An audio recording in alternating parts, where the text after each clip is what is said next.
지금 어제 사실은 굉장히 시원한 뉴스가 있었는데 정광훈 때문에 다 덮이고 있는 것 중에 하나예요. 추미애 장관이 대검이 이거 신중하게 검토해 주세요라고 반발하고 있는 검찰 직제 개편을 강행한다, 이 보도가 나왔었죠. 여기 이제 핵심은 뭐 굳이 굉장히 어렵게 우리가 알 필요는 없다고 생각해요.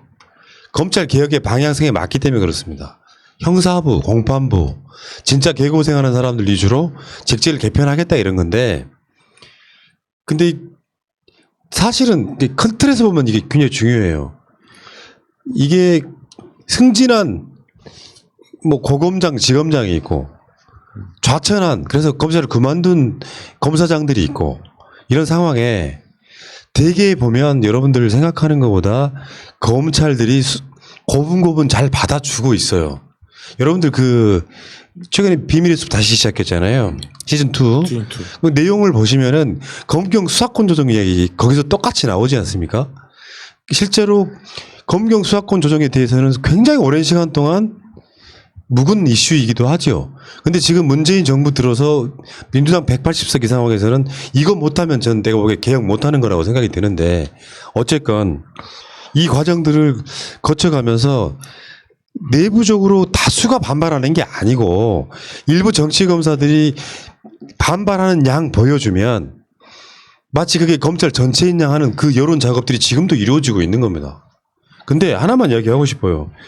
이 대검에서 신중 검토해야 된다고 말하는, 그래서 사실 추미애 장관의 법무부가 직제 개편을 하면, 지금 직제 개편에는 대검하고 서울중앙지검까지 포함이 돼 있더라고요.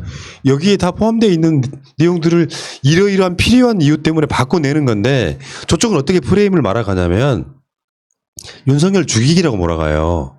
개뿔이에요. 왜냐하면 윤석열은 지금 임기 1년도 안 남았습니다.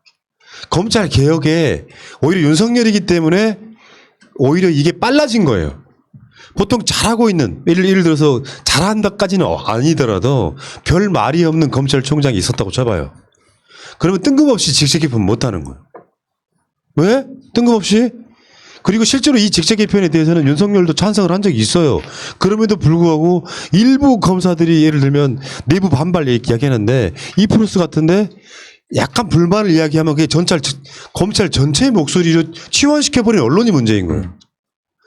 그러니까 법무부 장관 입장에서는 언론이 말하고 싶어하는 검사들의 반발을 무시하고 강행했다 이렇게 나가지만, 사실은 검찰 내부에도 거의 이견이 없는 거예요, 이게.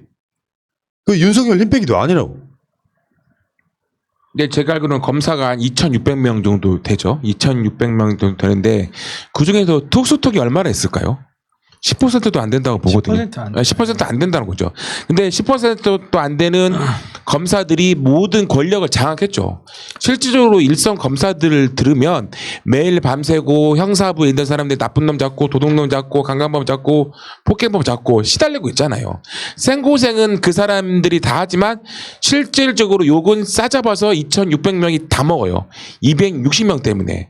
그 260명이 독과점 했던 인사를 나눠 갖겠다는 거고 형사 합단분도 올라가는 거잖아요. 지금 아까도 나왔던 건반 유착이 뭡니까? 다들 그런 사람들이 그 재벌들 만나고 놀고 있고 기자들 만나서 엄포하고 있잖아요. 겁주고 있는 거고, 그게 지금 검찰의 모습은 아니라는 거죠.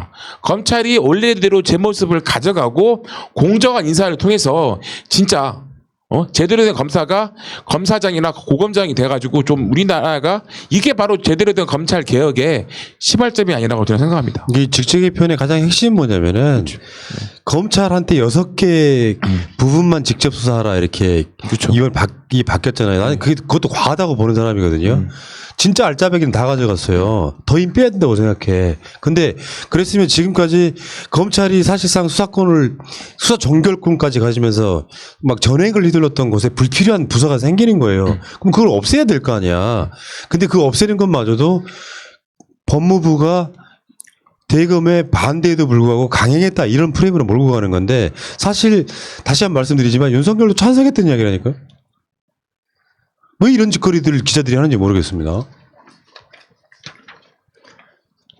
한동훈이 기자들이랑 친하니까요. What? 기자들이 이런 일을 하는 이유. 어쨌건 저는 그 추미애 장관의 기계랄까요? 기획은 정말 높게 삽니다. 사실은 지금 추미애는 검찰과 싸우는 게 아니고 언론과 싸우고 있어요. 윤석열, 한동훈과 공범인 이 언론 기레기 놈들이 윤석열과 한동훈을 대신해가지고 추미애를 공격해요. 그 추미애를 악화시키려고 하는 목적을 갖고. 근데 전혀 그러지 않아. 야, 너 기자들 들어오지 마. 왜 그 법무부에 와서 지랄 연병들을 떨고 있어? 그래, 들어오지 마. 그래서 그걸 없애면 출입 못하게 하면 또 추미애가 무슨 뭐 언론의 자유를 막 억압하고 있다 이렇게 몰고 가고 있지 않습니까? 추미애 장관 잘하고 있는 건데. 그 7층인가 14층이 있잖아요. 거기를 폐쇄를 했잖아요. 이렇게 눈 놓은 것도 하루 뉴스 기사 나오고 그다음부터는 쏙 빠졌더라고요. 이제 기자들 못 들어간 건 된 거죠. 회의실에 와서 염탐하고 뭐 있는가 보고 장관님 있는가 맨날 와서 하니까 그렇게 하니까 지금은 이제는 굴복하는 것 같아요. 어느 정도는. 그러니까 그 비밀의 숲 2편인가 어디에 보면은 그런 얘기가 나와요. 정말 해먹은 이슈잖아요. 경찰과 검찰이 서로 막 견제를 해. 그리고 서로 비리를 보도 나온 거 서로 브리핑해. 야, 이번에 오늘은 검찰에 이런 비리가 나왔다. 저쪽에서는 경찰에 이런 비리가 나왔다. 실제로 검경 수사권 조정하는 데 있어서 중요했던 문제 중에 하나가 항상 검찰이 언론 플레이를 해왔어요. 검찰의 수사 실력이 너무 떨어진다. 그래서 수년 동안 경찰은 뭘 했냐면 변호사들을 특채를 합니다. 대표적인 사람이 권은희였어요. 그러니까 그래서 수사과장 같은 걸 맡겨요. 그래서 경찰의 수사력을 굉장히 높이겠다라고 이야기를 합니다. 근데 여러분들 기억하실 게 하나 있습니다. 문재인 정부 들어서 실제로 검경 수사권 조정에 법안이 만들어졌고요. 공수처까지 생겼어요. 딜레이가 일부는 될 수 있겠지만 우리가 수십 년 동안 봐왔던 검찰의 권력을 적당히 분산해 주면서 검경 수사권 조정이 이루어진 것은 역사상 처음 있는 일이에요. 그렇죠. 이게 제대로 굴러가기만 하면 일부 부작용이 있을 수 있겠으나 대한민국 역사에 이 사법청이랄까요? 이거 사법이라고 좀 부르기 좀 어렵긴 하지만 경찰과 검찰의 이런 어떤 역할들, 검찰의 권력에 대한 견제 이런 것들은 어마어마하게 진일보하는 거거든요. 이걸 사람들이 보지 못하는 거죠. 이거는 뭐 전에도 말씀드렸지만 우리나라처럼 법원 옆에 검찰청이 법원과 거의 같은 규모로 있는 나라 없어요. 정말 비정상적으로 검찰이 너무 크고 경찰의 수사, 법원 검사, 변호사, 판사 과목에요. 수사 과목 없어요. 오히려 수사를 공부하는 건 경찰이에요. 검사들이 재판을 수행하고 기소해서 재판을 수행하고 하는 과정에서 판사들이 어떤 증거를 좋아하는지, 어떤 식으로 증거를 채집하는 게 더 편한지 이런 거에 좀 능숙할 뿐이지 경찰들 수사 능력이 좋습니다. 경찰들 수사 능력이 좋고 다만 일부 특수 사건 대규모 경제 사건이라든지 예를 들어서 우리 더블 드래곤 같은 거 이런 사건들에 대해서 경험이 없기 때문에 더블 드래곤 알아먹게 이야기해줘. 우리 엄마는 못 알아듣는단 말이야. 재용 리드래곤 이재용 재용이잖아. 어렵게 말하고. 아무튼간에 이런 것처럼 이런 특수한 사건에 대해서 경찰 경험이 없는 건 사실이에요. 근데 그런 부분은 사실은 검찰 특수부에서 근무했던 그 특수부 검찰 수사관들 경찰로 보내버리면 되긴 해요, 사실은. 그렇게 어렵게 해결할 수 있는 문제는 아닌데, 다만 이제 경험이 없다라는 그 한계와 아직까지는 지금 재벌들에 대한 수사든지 특수수사가 남아있는 게 많이 있거든요. 예. 그러다 보니까 직제가 현재 약간 안타까운 부분이 있게, 남아있게 검찰의 수사권이 남아있긴 한데 그거는 시간이 지남에 따라서 다시 자연스럽게 경찰로 넘어갈 거라고 보고요. 이게 완성이 되기 위해서는 정권이 재창출돼야 돼요. 정권이 재창출되지 않으면 원상복귀는 순식간이에요. 그러니까 새날을 보시는 분들이라도 정신을 바짝 차리고 좋아요, 구독하기를 해주시면 크게 도움이 아직도 돼요. 많이 안 됐어. 서글프다. 자괴감을 느낀다. 어떻게 이럴 수가 있어. 아우 현기증. 아까 전부터 계속 현기증이 오더라고요. 100만은 돼야 하는데. 그래야 내가 10만 되는데. 기자가 이제 일부 검사한테 이제 대검하고 중앙지검 직제 개편안 밀어붙인다고 그리고 그래서 동요가 심화되면 하니까 검사가 하는 말이 심하지 않은데? 그러니까 사실은 아무렇지도 않은데 언론들이 설레발을 치는 거야. 사실은 한동훈의 오사를 받았을 것으로 예상되는 사람들이 야, 김 기자 요거 지금 검찰 내부가 동요한다고 써줘. 실제로 그렇다는 거예요. 현실이 그렇다는 거야. 진짜 나쁜 게 뭔지 아세요? 언론과 검찰이 똑같은 게 뭔지 아세요? 내가 이를 물고 싶은 게 있어. 언론이 이명박근혜 때는요. 세무조사에 뭐네 어찌됐건 간에 보복을 해버리니까 비판 기사를 못 써. 그러다가 정권이 바뀌고 진짜로 민주화가 되니까 그때서야 언론 인척을 하면서 민주 세력을 민주정부를 물어뜯어. 그게 언론과 검찰이 똑같단 말이에요.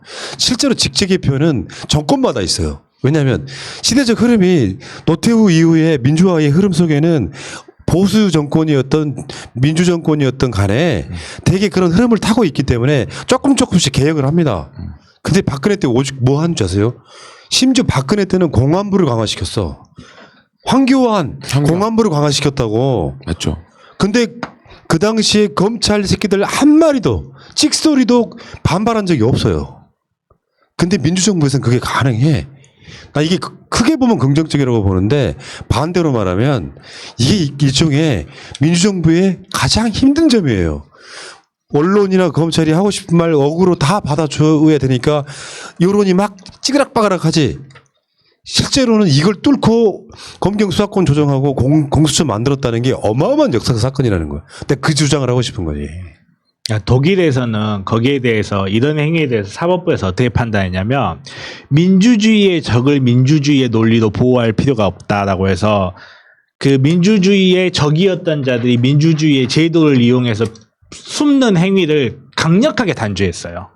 근데 우리나라는 아직 그런 역량이 안 되죠, 사실 사법부. 그리고 가짜 뉴스도 많이 나오죠. 우리나라 같은 지금 사법부나 언론에서 말한 것들이 근거 없는 뉴스가 나오면 독일이나 그런 데서는요, 그런 그 유튜브나 페이스북을 제재해 버려요. 그러니까 아예 그쪽에서 나오지 않게 만드는 건데 우리는 너무 근거 없는 것들이 너무 많이 나오고 있어요. 지금도. 근데 이게 참 항상 느끼는 건데 대한민국이라고 하는 사회가 민주화되기 위해서는 우리 생각하는 것보다 훨씬 더 많은 힘이 필요한 거죠. 근데 지금 문재인 정부 3년 조금 지났는데 지지율을 빼고 있는 분들이 진짜로 저는 촛불 시민일 거라고 생각하지 않습니다. 솔직히 말씀드려서. 그러니까 일부 진보분도 그런 사람들 있잖아요. 문재인도 박근혜랑 똑같다는 논리를 펴요. 그것은 자기들의 일종의 밥그릇 싸움이에요. 무슨 말이냐면 정말 힘겹게 싸우고 있는 대통령을 일단 한 3년 만에 다 힘을 빼. 보수 정권이나 그러니까 문재인 정권이나 똑같네라는 논리를 펴면서 아직 수권도 안 돼 있는 아주 극히 한 줌밖에 안 되는 사람들이 문재인 정부의 힘을 빼. 그러면 그 힘이 자신들한테 가느냐 이게 아니죠. 비슷한 힘을 갖고 있는 아니 힘이 더 센 저쪽으로 넘어가는 거예요. 그래서 그 방식으로 노무현 대통령의 정권이 이명박한테 넘어갔다니까요. 그러니까 잘한다. 100% 잘해서가 아니라 최소한 지금 현실적으로 대한민국 사회에서 가장 그나마 잘할 수 있고 깨끗한 정권이기 때문에 조금 부족하더라도 끝까지 밀어주자는 거예요. 근데 언론의 농간질과 검찰의 일부 농간질 때문에 조국도 똑같은 놈, 문재인도 똑같은 사람 이런 식으로 몰아가면서 힘을 빼고 보니까 어느 날 자고 일어났더니 정권이 바뀌어 있어. 당신의 생활은 이제부터 끝인 거라고 난 봐요. 삶의 질이 높아지지 않습니다. 그냥 개돼지로 살아야 되는 거지. 얘기가 좀 세긴 했는데. 자, 어쨌건 상황이 그렇다는 말씀을 한번 드려보고요.